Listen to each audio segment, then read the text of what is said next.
Namimah level 1 emang gak ada niat baik. Namimah level 2 justru karena niat baik. Ternyata banyak hadis palsu itu mulai munculnya lewat siapa? Viralnya itu gara-gara ulama-ulama yang soleh. Jadi banyak riwayat hadis palsu itu diantara para ulama yang soleh loh. Bukan sengaja pengen memalsukan hadis. Kenapa? Karena ulama soleh ini terlalu husnuzon. Misalnya nih ada yang datang ngomong ke saya, Ustadz saya pernah mendengar hadis gini. Saya sebagai ustadz, oh gitu? Ya, saya nggak pernah curiga kalau dia itu nggak jujur atau kalau dia itu dengarnya nggak utuh, sehingga saya meriwayatkan lagi. Orang dengarnya dari saya juga nggak curiga kalau saya akan main-main dengan hadis kan, sehingga tersebarlah hadis palsu. Bukan karena ada orang yang jahat, ada memang sebagian hadis palsu gara-gara pedagang. Biasanya hadis palsu itu pedagang, penguasa dan ulama. Ini 3 penyebab hadis palsu. Pedagang pengen ngelarisin barang dagangan. Siapa yang memakai jubah atau sorban 7 meter di hari Jumat, maka dia akan mendapatkan dijauhkan dari api neraka 7 kali langit dan bumi. Untuk jualan sorban 7 meter. Siapa yang makan buah ini, maka dibebaskan dari sihir. Dia jualan buah itu. Ini bisa muncul hadis palsu. Dari penguasa. Siapa yang mengangkat seorang penguasa yang kayak gini, maka Allah melaknat dia. Gara-gara apa? Saingan politik. Ulama menyebarkan hadis palsu kenapa? Karena gak pernah berpikir orang akan bermain-main dengan hadis Nabi. Sehingga dia percaya aja kepada orang itu.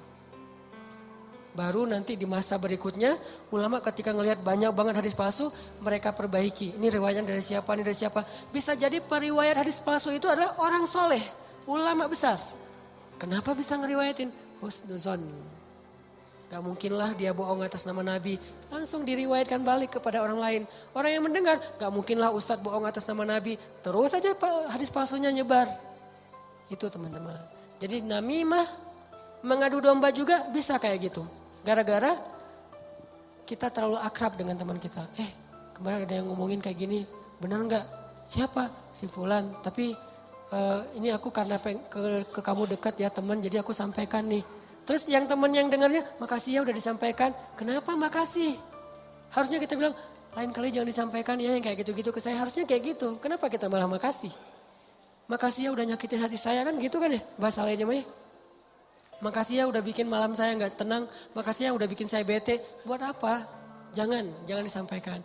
Makanya ketika Nabi mau ketemu seorang sahabat mencegat di tengah jalan. Ya Rasulullah, Rasul udah kenal dengan orang itu? Belum. Orang itu ya Rasul, stop kata Nabi. Kamu ingin menyebutkan aib-aib dia tentang saya? Ya Rasul, biar Rasulullah tahu siapa orangnya. Jangan, saya gak mau ketemu seseorang yang membuat saya bete duluan tentang dia. Biar saya ketemu dengan dia dan saya gak tahu apa-apa tentang dia. Jadi Nabi bisa nyaman. Ini cara Nabi menghargai orang lain. Jadi teman-teman, kalau kita ke orang jaga perasaannya, kalau orang ke kita berlapang dada. Husnuzon, maafin, lupain, gak usah dibahas. Gak usah diperpanjang. Ya, apalagi kita kayak ada kasus misalnya. Ada 2 orang yang lagi punya masalah rumah tangga. Kita kayak sebagai temennya atau fansnya atau followersnya. Kita kayak pengen nunjukin sikap membela gitu. Salah satunya kita bela. Akhirnya kita bikin akun khusus untuk pembela si A. Yang B juga pembela si B. Akhirnya kita rame gitu. Sebetulnya kita lagi mengadu domba 2 orang suami istri ini loh. Harusnya kita kalau nggak bisa mendamaikan, diam. Biar mereka menyelesaikan masalah mereka atau selesai dengan sendirinya karena tidak ada yang respon. Makin direspon makin rame nih. Itu kan terjadi. Jangan-jangan nauzubillah nih teman-teman. Ada peran kita di dalam perceraian 2 orang yang mungkin terjadi. Atau 3 orang atau 4 orang atau sekian banyak orang cerai gara-gara kita nih. Kenapa gara-gara saya Ustadz? Gara-gara kita ngebelain dia. Makin dia mantap untuk menceraikan pasangannya. Benar juga ya kata kamu, berarti saya harus menceraikan istri saya. Enggak, saya enggak nyuruh cerai ya, tapi dia emang kayak gitu orangnya. Nah ini sering kayak gitu. Ke teman kita juga kayak gitu, ke kantor, di kuliah, di persahabatan. Ini namimah teman-teman. La yadkhulul jannah an-namam. Enggak masuk surga orang yang menyebarkan permusuhan atau mengadu domba. Terakhir, mudah-mudahan kita benar-benar bisa menjalankan 2 konsep ini. Satu surat At-Taubah, Ra'fah. Satu lagi surat Al-Insyirah, syarhus sadar dalam bergaul kita. Sehingga insya Allah kita nggak punya banyak masalah di antara teman-teman kita. Udahlah, jangan sampai kita larut terus membahas masalah pribadi. Ada banyak masalah umat yang harus kita bahas. Kalau kita benar-benar seorang muslim yang empati kepada umat, mending kita habisin energi kita buat ngomongin Dayakolot, ngomongin banjir di Bandung Selatan, ngomongin orang-orang yang pengangguran, ngomongin teman-teman kita yang kena narkoba di luar negeri, ngomongin Rohingya, Suriah, Palestina, apa yang bisa kita bantu buat mereka. Mending energinya dipakai buat itu daripada habis terus energi untuk masalah kita pribadi. Kayaknya egois banget sih. Di sana banyak yang butuh pertolongan kita malah sibuk dengan urusan pribadi.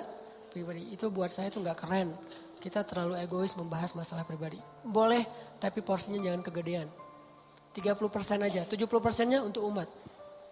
Saya juga punya masalah keluarga, semua orang punya masalah keluarga, tapi saya nggak mau berlarut-larut.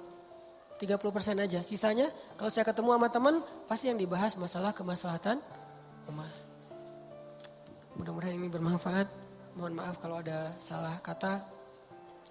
Dan semoga Allah memberi ilham dan taufik dalam hati kita untuk menjalankan apa yang sudah kita dengar, bukan hanya jadi wawasan, bukan hanya jadi teori, bukan hanya jadi sekedar wacana, tapi memperbaiki perilaku dan akhlak kita. Karena wawasan yang tidak diamalkan namanya bukan ilmu. Ilmu itu wawasan yang sudah diamalkan. Tapi mengamalkannya juga nggak bisa sekaligus teman-teman. Kenapa kita ngaji setiap Rabu, setiap Minggu? Karena kita pengen terus berusaha memperbaiki diri. Termasuk saya sendiri nih. Saya ngomongin teman-teman tuh sama kayak menceramahi diri sendiri loh. Kadang-kadang di rumah juga istri ingat materi ceramah kemarin. Oh iya. Gitu kan suka gitu ya. Karena menceramahi orang justru balik lagi ke kita. Jadi semua kita belajar, termasuk saya. Memperbaiki diri terus. Ayo kita sebagai muslim ciptakan suasana sosmed yang lebih bijak, sosmed yang lebih elegan, sosmed yang lebih kreatif, produktif, bukan sosmed tempat kita mengumpat, mencela, haters, bukan. Kita muslim, tunjukkan bahwa Islam itu emang keren, elegan banget. Karena kita mewakili agama kita. Nanti teman-teman kita di beda agama, mereka juga punya PR menunjukkan sikap dari mewakili nilai-nilai agamanya. Kita juga punya PR itu.